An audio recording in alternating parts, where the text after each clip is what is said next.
Star running back for the Minnesota Vikings, Dalvin Cook, recently got a fine from the league for throwing a ball in the stands. It doesn't look like he's taking his punishment too seriously. Earlier this month, after taking the ball to the end zone against the Miami Dolphins, Cook celebrated by throwing the scoring ball into his home field crowd.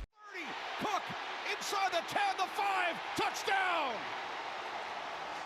It was his fourth touchdown of the season, and it played a big part in leading the Vikings to their 24-16 win against the Dolphins. The NFL is strict with its punishments against excessive celebrations. For this act of showboating, Cook was fined a total of $7,426, which was then reduced to $5,941 on the condition that he complete an online training course and refrain from getting fined again for the rest of the season. Although this is a hefty fine for a relatively tame offense, Cook decided to have fun with it on social media, doing his best Bart Simpson impression. Cook wrote on his Twitter page, "4 will not throw football in the stands after a touchdown," 4 times in a row, mimicking a grade schooler writing lines on the chalkboard. He later added, "In all seriousness, kids stay in school, don't break rules." Cook has been incredibly successful in his career when staying healthy. The running back has played in 3 Pro Bowls across his career and rushed over 1,000 yards each of his last 3 seasons. He's already looking to maintain this momentum this year with 450 yards and 4 touchdowns to his name. The Vikings are 5-1 in their first 6 games. Cook's punishment is far from one of the most severe or silliest in the league's history. Because of the size of the NFL and the strict rules they have for their players, hefty fines are given out constantly for things you might not expect. The standard reasons for fines in the NFL are as follows. First, fines may be imposed if a player overtly violates the game's rules. Second, if a player purposely physically harms another player. Third, if a player disobeys a referee, specifically after being given a red card. Finally, players can be fined for using unfit equipment on the field.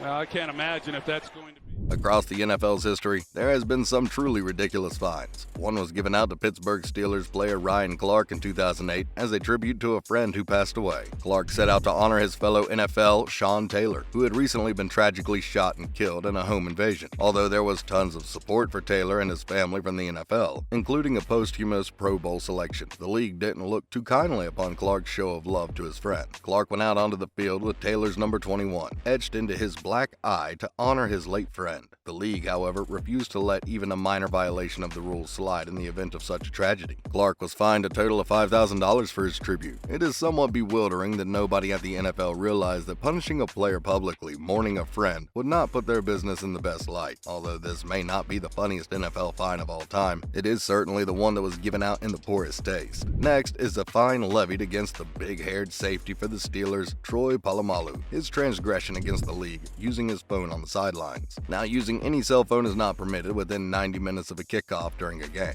Polamalu likely knew this and still chose to violate the rule. That said, he was doing it for one of the most understandable and forgivable reasons. The safety had just taken a nasty hit and had suffered a mild concussion as a result. Although the results weren't too serious, this wouldn't have been clear to those watching from home as Polamalu got pulled from the game. Those watching from home included Polamalu's family. He decided to break the rules to call his wife and let her know that he was alright. Head coach at the time, Mike Tomlin, stated that Polamalu borrowed a team doctor's phone and hoped the safety wouldn't be disciplined over it. Tomlin defended the player, saying it wasn't a personal call. He wasn't checking on his bank account. He talked to his wife to let her know he was fine. Regardless of the situation, the player was fined a whopping $10,000 for his actions. However, not standing for the injustice, Polamalu fought to appeal the fine. Luckily for him, the NFL ultimately decided to waive the fine, clearly sensing the punishment did not match the crime.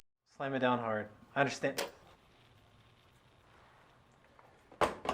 Next up on our list of silly fines, and maybe the silliest of all, is Frank Gore's uniform-related punishment. In 2013, the star running back had an outstanding game, scoring 2 touchdowns against the Atlanta Falcons. This, however, is not what the league was paying attention to. Gore was fined $10,500 for wearing his socks too low during the game. Interestingly enough, he was fined the same amount for what Dalvin Cook recently did after throwing a ball into the stands. When you look at the other fines in NFL history, still, it's bizarre that players will get significantly lower fines for starting fights on the field than they would if they wear their socks around their ankles. And Frank Gore will win it. Touchdown. Although these fines are quite silly, none compared to the heaviest fine given out in NFL history. I'm going to continue to just keep pushing forward and build my name back to where it was, if not better. Across the many years the league has been active, many fines have been given to players deserving and undeserving. The biggest fine in league history was recently given out to Cleveland Browns quarterback Deshaun Watson. The other heftiest fines in league history were given out to full teams. These include the New Orleans Saints for their bounty program, where players were given bonuses for purposely injuring players on opposing teams, as well as the Washington Commanders for forming a negative environment and culture for their players. And finally, the New England Patriots were seriously fined for deflating it when they were caught purposely deflating balls in an AFC Championship game. But no fines this size have ever been given to an individual, as it has recently been given to Deshaun Watson. The player's fine for violating NFL conduct rules totaled $5 million.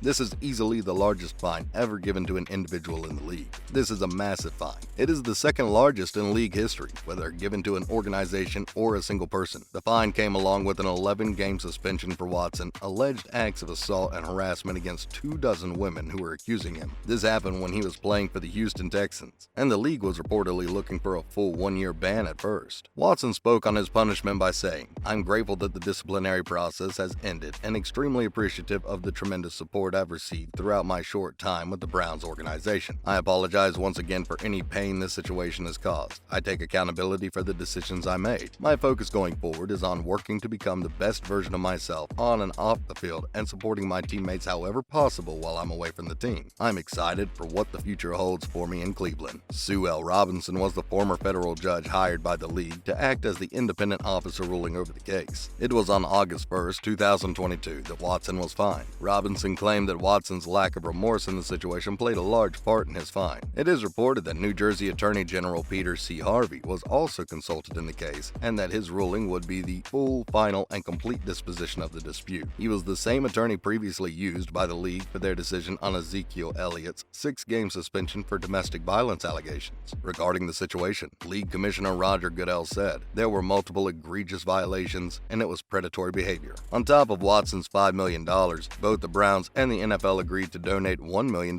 each to create a $7 million fund. The fund was created to educate young people on healthy relationships, promote education and prevention of sexual misconduct and assault, support survivors, and related causes. The suspension confirms the months of speculation that Watson likely would not be playing in the 2022 season. The Browns signed Watson after they traded 3 first-round draft picks to the Texans in March. They signed the quarterback for a 5-year, $230 million contract, which isn't the best investment. While this is a much more serious fine than the others in this video, it shows that the league does not take such misconduct lightly from its players. Do you know of any other ridiculous fines given to NFL players? Do you think the fines gone over in this video were justified? Do you think the punishment for Deshaun Watson was appropriate or too much? Let us know your thoughts in the comments below. Thanks for watching, and as always, we'll see you next time.